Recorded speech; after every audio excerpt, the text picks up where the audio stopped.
നിങ്ങൾ ഒരു പ്രമേഹ രോഗിയുടെ ഭാര്യയാണോ?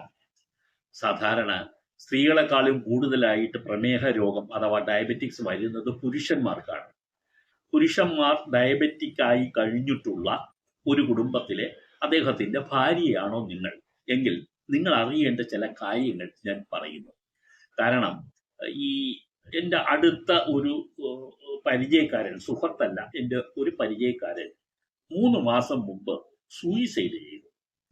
ആ സൂയിസൈഡ് ചെയ്ത മനുഷ്യന്റെ ഒരു കത്ത് എൻ്റെ കയ്യിലുണ്ട്. സൂയിസൈഡ് നോട്ട് എന്ന് പറയാനില്ല, കാരണം ആ കത്തൊക്കെ എനിക്ക് അദ്ദേഹം അയച്ചിട്ട് ഏകദേശം ഒരു 3 മാസം കഴിഞ്ഞതിന് ശേഷമാണ് അയാൾ മരണപ്പെടുന്നത്.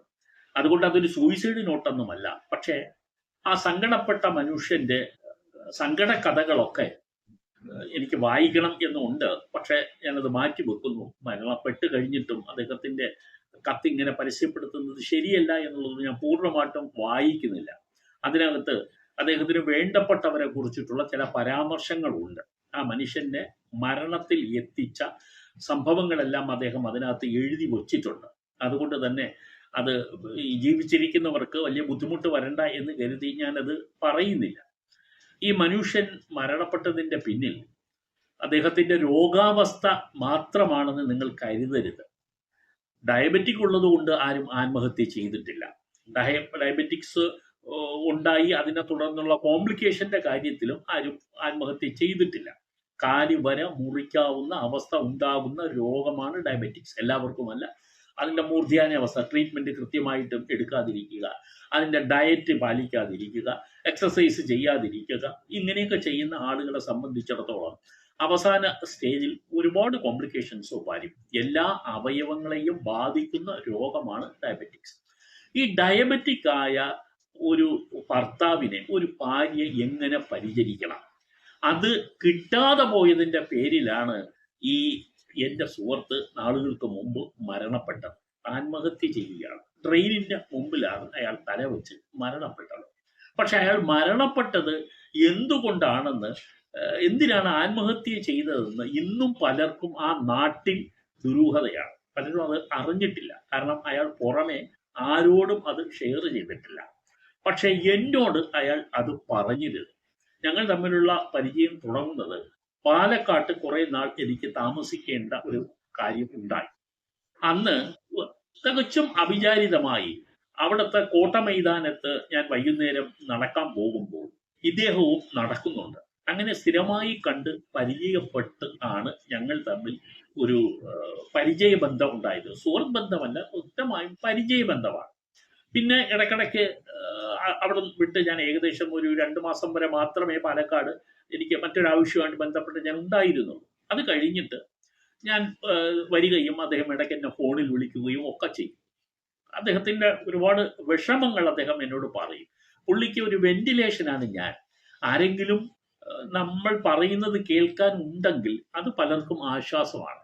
അങ്ങനെ ഈ മനുഷ്യന്റെ ഒരു വ്യക്തി, അദ്ദേഹത്തിന്റെ വെന്റിലേഷൻ എന്ന് പറയുന്ന മനസ്സ് തുറക്കുന്നത് എന്നോടാണ്.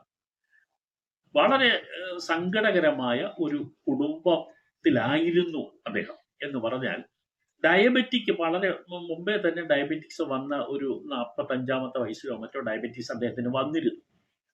തുടർന്ന് ചികിത്സകളും ഒക്കെ ആയിരുന്നു. ഒരു സർക്കാർ ഉദ്യോഗസ്ഥൻ കൂടിയാണ് ആ പാവം. മരിക്കുമ്പോൾ റിട്ടയർ ചെയ്തു കഴിഞ്ഞു. ഇദ്ദേഹത്തിനെ ഭാര്യ ഒരു തരത്തിലും ഈ മനുഷ്യനെ പരിചരിക്കില്ല. ഇദ്ദേഹത്തിന്റെ രോഗാവസ്ഥ എന്താണ് എന്ന് അയാൾ പറയുന്നത് ഇത് തുടങ്ങിയത് മുതൽ ഇന്നുവരെയും ആ ഭാര്യ അയാളോട് ചോദിച്ചിട്ടില്ല. അയാൾ ഇടയ്ക്ക് ഈ ബ്ലഡ് ടെസ്റ്റ് ചെയ്യാൻ പോകും, ഡോക്ടറെ കാണാൻ പോകും, മരുന്നുകൾ കൊണ്ടുവരും. അയാൾ വലിയൊരു പാത്രം നിറയെ മരുന്നിട്ടിട്ട് അത് കഴിക്കുന്ന ആളാണ് എന്നുള്ളതാണ് അദ്ദേഹം എനിക്ക് അവസാനം എഴുതിയിരുന്ന കത്തിൽ പറഞ്ഞിരുന്നത്. ഞാൻ ആ വീട്ടിൽ പോയിട്ടില്ല. അദ്ദേഹത്തിന്റെ പറഞ്ഞ കാര്യങ്ങളൊക്കെ ഞാനൊന്ന് നിങ്ങളോട് വിശദീകരിക്കാം. ഇദ്ദേഹത്തിന് ഈ ഡയബറ്റിക് വന്നു. പിന്നെ അനുബന്ധമായ പല അസുഖങ്ങളും ഇയാൾക്ക് ഉണ്ടായിരുന്നു. അയാൾക്ക് ഹെർണിയ എന്ന് പറയുന്ന അസുഖം പിന്നീട് വന്നു. ഏറ്റവും ഒടുവിൽ വന്നത് ഈ ഫാറ്റി ലിവർ 2 വരെ അദ്ദേഹത്തിന് അവസാനം വന്നു എന്നുള്ളതാണ് പുള്ളി എഴുതിയ കത്തിൽ പറഞ്ഞിരുന്നത്. പക്ഷേ ഈ ഡയബറ്റിക് ആയ ഈ മനുഷ്യന് അയാളുടെ വീട്ടിൽ ഡയറ്റുമായി ബന്ധപ്പെട്ട ഒരു നിയന്ത്രണവും അയാളുടെ ഭാര്യ കൊടുത്തിരുന്നില്ല. ഇയാൾക്ക് ശരിക്കും പറഞ്ഞാൽ നിങ്ങൾക്ക് അറിയാമല്ലോ, ഈ അസുഖം വരുമ്പോൾ ചില ഭക്ഷണത്തിൽ നിയന്ത്രണങ്ങൾ വരണം. അങ്ങനെയൊന്നുമില്ല. അവിടെ എന്തോ എല്ലാവർക്കും വേണ്ടി എന്തോ അയാൾ മക്കളും ഒക്കെ ഉള്ള ഒരു കുടുംബമാണ്. അവിടെ എന്തുണ്ടാക്കുന്നു അത് അയാൾ കഴിച്ചോളണം. ഭാര്യയും ഉദ്യോഗമുള്ള ആളാണ്. അല്ലാതെ അയാൾക്ക് വേണ്ടി ഗോതമ്പ് കഞ്ഞി ഉണ്ടാക്കാനോ അല്ലെങ്കിൽ ഓട്സ് ഉണ്ടാക്കാനോ അതൊന്നും ആ സ്ത്രീ മൈൻഡ് ചെയ്യാറില്ല എന്നാണ് അയാൾ അവസാനം എഴുതിയ വാക്കിൽ ഉള്ളത്. പല പല രോഗങ്ങൾ ഇയാൾക്ക് വന്നു കഴിഞ്ഞിട്ടും ഈ രോഗങ്ങൾ എന്താണ്, നിങ്ങൾക്ക് ഇപ്പം എങ്ങനെയാണ്, സുഖമാണോ, ഇപ്പം ബ്ലഡ് ഷുഗർ ലെവൽ എത്രയാണ്, അതിൽ കുറവ് വന്നോ, എന്താണ്, ഇയാൾ ഒരാഴ്ച നടക്കാൻ പോയില്ല എങ്കിൽ നടക്കാൻ പോയില്ല തന്നെയാണ്. ഇല്ലെങ്കിൽ നിങ്ങൾ പോയി നടന്നിട്ട് വാ, അങ്ങനെ ഒരു സപ്പോർട്ട് കൊടുക്കുക. നിങ്ങൾ അദ്ദേഹത്തിന് ഒരു കരുതൽ അല്ലെങ്കിൽ ഒരു കെയർ ഒരു രോഗാവസ്ഥയിലേക്ക് എത്തിയപ്പോൾ കിട്ടാതെ പോയതിന്റെ സങ്കടം മനുഷ്യനെ ഒരുപാട് അലട്ടിയിരുന്നു. അങ്ങനെ എല്ലാം കൂടി ചേർത്ത് വെച്ചിട്ട് അവസാനമാണ് മറ്റ് പ്രോബ്ലം അവിടെ സാമ്പത്തിക പ്രശ്നങ്ങൾ ഒന്നും തന്നെ ഇല്ല, അലട്ടുന്ന ഒരു ബുദ്ധിമുട്ടുകളും ഇല്ല. പക്ഷേ ഇയാളെ സംബന്ധിച്ചിടത്തോളം ഇയാൾ ഒരു രോഗിയാണ് എന്ന് കരുതി അതിന്റെ ഒരു കരുതൽ അയാൾക്ക് കിട്ടിയില്ല എന്നുള്ളതാണ് അയാൾ പറയുന്നത്. ആരും അയാളെ അന്വേഷിക്കുന്നില്ല. അയാള് ഹോസ്പിറ്റലിൽ കിടക്കേണ്ടി വന്നിട്ടില്ല ആ പാവത്തിന്. എന്തായാലും ഈ ട്രീറ്റ്മെന്റുകൾ കൃത്യമായും ഈ അയാൾ കഴിക്കേണ്ട മരുന്നുകളുണ്ട്, ടാബ്ലറ്റുകൾ, അത് ഇന്ന് വരെ അയാളെ ഭാര്യ സമയത്തെടുത്ത് കൊടുത്തിട്ടില്ല. അയാൾ പറയുന്നു, അയാൾ എഴുതിയിരുന്നത് ഞാൻ എടുത്ത് കഴിച്ചോളാം, പക്ഷെ എന്നെ ഓർമ്മിപ്പിക്കാൻ പോലും ആരുമില്ല. അയാൾക്ക് മറവി അസുഖമൊക്കെ അയാൾക്ക് പിന്നീട് വന്നു എന്ന് പറഞ്ഞാൽ ഭയങ്കരമൊന്നുമല്ല, ചെറിയ ചെറിയ കാര്യങ്ങൾ അയാൾ മറന്നുപോകും. അങ്ങനെ മറവിക്കാരനായ ഈ മനുഷ്യന് ഈ മരുന്നിന്റെ കാര്യം ഓർമ്മിപ്പിക്കാൻ ആ വീട്ടിൽ ആരുമില്ല. ഭാര്യയുമില്ല, മക്കളുമില്ല. മക്കളൊക്കെ മുതിർന്ന മക്കളാണ്. ഇതൊന്നും തന്നെ ആ വീട്ടിൽ അയാൾക്ക് വേണ്ടി ഒന്നുമില്ല. അയാൾ മറ്റുള്ളവരുടെ കാര്യങ്ങളൊക്കെ ശ്രദ്ധിക്കും. ഈ നിലയിലുള്ളൊരവസ്ഥ അയാൾക്ക് വന്നിട്ടും ആ കുടുംബത്തിന് വേണ്ടി മാത്രം ജീവിച്ച ഒരു മനുഷ്യനാണ് അയാൾ. സത്യം പറഞ്ഞാൽ അയാൾ എൻ്റെ അറിവിൽ അന്ന് വരുമ്പോൾ പോലും ഞാൻ പലപ്പോഴും ഭക്ഷണം കഴിക്കാൻ വിളിക്കുമ്പോൾ അയാൾ വരും, ഒരു ചായയോ ഒരു വടയോ എന്തെങ്കിലും കഴിക്കുന്നത്, കൂടുതൽ ഭക്ഷണമൊന്നും കഴിക്കുന്നത് അയാൾക്ക് താല്പര്യം ഉണ്ടായിട്ട് കഴിക്കാത്തതാണോ എന്ന് എനിക്കറിയില്ല. അങ്ങനെയൊന്നുള്ള ഒരു ആർപ്പാടക്കാരനൊന്നും അല്ല. അങ്ങനെ അയാളുടെ ജീവിതത്തിനെ സംബന്ധിച്ചിടത്തോളം പിന്നീട് അയാൾക്ക് സ്വന്തം കുടുംബത്തിൽ സ്വന്തം ഭാര്യയിൽ നിന്നോ മക്കളിൽ നിന്നോ തന്നെ ഡയബറ്റിക് പേഷ്യന്റിന് കിട്ടേണ്ടതായ ഒരു കരുതൽ അയാൾക്ക് ആരും കൊടുത്തില്ല. അതിന്റെ മാനസിക വിഷമം അയാളെ ധാരാളം അലട്ടിക്കൊണ്ടേയിരുന്നു. അതൊരു ഡിപ്രഷൻ സ്റ്റേജിലേക്ക് തന്നെ പോയി എന്നാണ് അവസാനം അയാൾ കത്തിൽ എഴുതിയിരുന്നത്. ഒരു സർക്കാർ ആശുപത്രിയിലെ മനഃശാസ്ത്ര വിദഗ്ധന്റെ അടുക്കലേക്ക് അയാൾ പോയി. അങ്ങനെ പോയി അവർ ഈ വിഷമങ്ങളെല്ലാം കേട്ടപ്പോൾ ഭാര്യയെയും മക്കളെയൊക്കെ കൂട്ടിക്കൊണ്ടുവരാൻ പറഞ്ഞു. പക്ഷെ അതൊന്നും അയാൾ വീട്ടിൽ പറഞ്ഞില്ല. കാരണം അവരൊന്നും വിളിച്ചാൽ പോവില്ല എന്ന് അയാൾക്കറിയാം. അതുകൊണ്ട് തന്നെ ഒരു വില ഇല്ലാത്ത മനുഷ്യനായി ആ വീട്ടിലേക്ക് അയാൾ മാറുകയായിരുന്നു. അയാൾ പിന്നീട് റിട്ടയർ ചെയ്തതിന് ശേഷം പെൻഷനും ഒക്കെ കിട്ടുന്നൊരവസ്ഥയാണ്. അയാൾ ആരെയും ബുദ്ധിമുട്ടിക്കാതെ ജീവിച്ച ഒരു മനുഷ്യനാണ്. ഭാര്യ ആയാലും മക്കളായാലും അയാൾക്ക് ഒരു ബുദ്ധിമുട്ട് അയാൾ കൊടുക്കാതായി. പക്ഷെ പിന്നീട് ചെറിയ ചെറിയ കുറ്റങ്ങൾ, ചെറിയ ചെറിയ വീഴ്ചകളൊക്കെ തന്നെ അയാൾക്കെതിരെയുള്ള വലിയ അപരാധങ്ങളായി തന്നെ ഭാര്യയും മക്കളും ഒക്കെ അതിനെ പാർവതീകരിച്ചു, അതിനെ ഹൈലൈറ്റ് ചെയ്തു. എന്തെങ്കിലും ചെറിയ കുറ്റം വന്ന അയാളുടെ കയ്യിൽ നിന്നും ചായ കുടിച്ചുകൊണ്ടിരിക്കുമ്പോൾ ഗ്ലാസ് എങ്ങാനും താഴെ വീണാൽ അന്ന് അയാൾക്ക് ഇരിക്കപ്പുറത്തി ഉണ്ടാവില്ലെന്നാണ് അയാൾ എഴുതിയിരുന്നത്. 2.5 പേജ്, ഏകദേശം 3 പേജ് അടുപ്പിച്ചിട്ടുള്ള ഒരു കത്താണ് ആ മനുഷ്യൻ അയച്ചത്. ഞാൻ ഒട്ടും പ്രതീക്ഷിക്കാതെ വന്ന കത്താണ്. സാധാരണ ഇപ്പോൾ ആരും കത്തുകൾ അയക്കാറില്ല, എല്ലാം മെസ്സേജുകളേ ഉള്ളൂ. പക്ഷെ അയാൾക്ക് പറയാൻ ഒരുപാട് കാര്യങ്ങൾ ഉണ്ടെങ്കിൽ അതുകൊണ്ടാകാം അയാൾ പേപ്പറിൽ തന്നെ എഴുതിയിരുന്നത്. ഞങ്ങൾ അന്ന് ഇടയ്ക്ക് കുറെ നാളുകളായി തമ്മിൽ കാണാറൊന്നുമില്ല. ഞാൻ അവിടെ വിട്ടതിന് ശേഷം വെറും ഫോൺ ബന്ധങ്ങളെ ഉണ്ടായിരുന്നുള്ളൂ. ഇടയ്ക്ക് അയാൾ എന്നോട് വിളിക്കും. കുറേ സങ്കടങ്ങളാണ് അയാൾ പറയുന്നത്. എൻ്റെ സമയവും സൗകര്യവും ഒക്കെ ആദ്യമേ ചോദിച്ച് മനസ്സിലാക്കിയിട്ടാണ് ആ പാപം വിളിക്കുന്നത്. നല്ല അത്യാവശ്യം കാണുമ്പോൾ അയാൾക്ക് ഈ രോഗമുണ്ടെന്നൊന്നും തോന്നൂല. അത്യാവശ്യം ആരോഗ്യമുള്ള ഒരു മനുഷ്യനാണ്.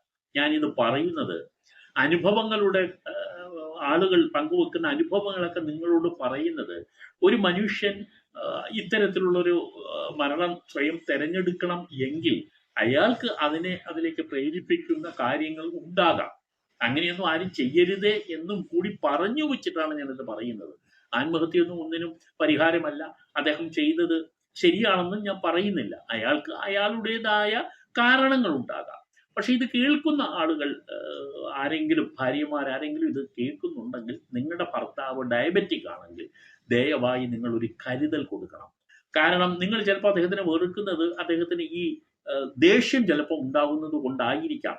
അങ്ങനെ ഒന്ന് രണ്ട് വാചകം അദ്ദേഹം ആ കത്തിൽ എഴുതിയിരുന്നു. ഞാൻ പെട്ടെന്ന് ദേഷ്യം വരുന്ന പ്രകൃതക്കാരനാണ്, അങ്ങനെയൊക്കെ ആകാമെന്ന് എഴുതിയിരുന്നു. അത് സ്വാഭാവികമാണ്. ഡയബറ്റിക് പേഷ്യന്റ് പെട്ടെന്ന് ദേഷ്യം വരും. അയാൾക്ക് ഭയങ്കര വിശപ്പായിരിക്കും, എല്ലാം വാരി വലിച്ച് കഴിക്കാനുള്ളൊരു ഇതൊക്കെ തോന്നും. അപ്പോൾ അങ്ങനെയൊക്കെയുള്ളൊരു അവസ്ഥയൊക്കെ ഉണ്ടാകും. നിങ്ങൾ അതിലൊന്നും ശ്രദ്ധിച്ചില്ലെങ്കിലും അത്യാവശ്യം മരുന്നെടുത്ത് കൊടുക്കാൻ ശ്രദ്ധിക്കുക. അയാൾ പിന്നെ രോഗാവസ്ഥ എത്ര, ഷുഗർ ലെവൽ എത്രയാണെന്ന് നിങ്ങൾ അന്വേഷിക്കുക.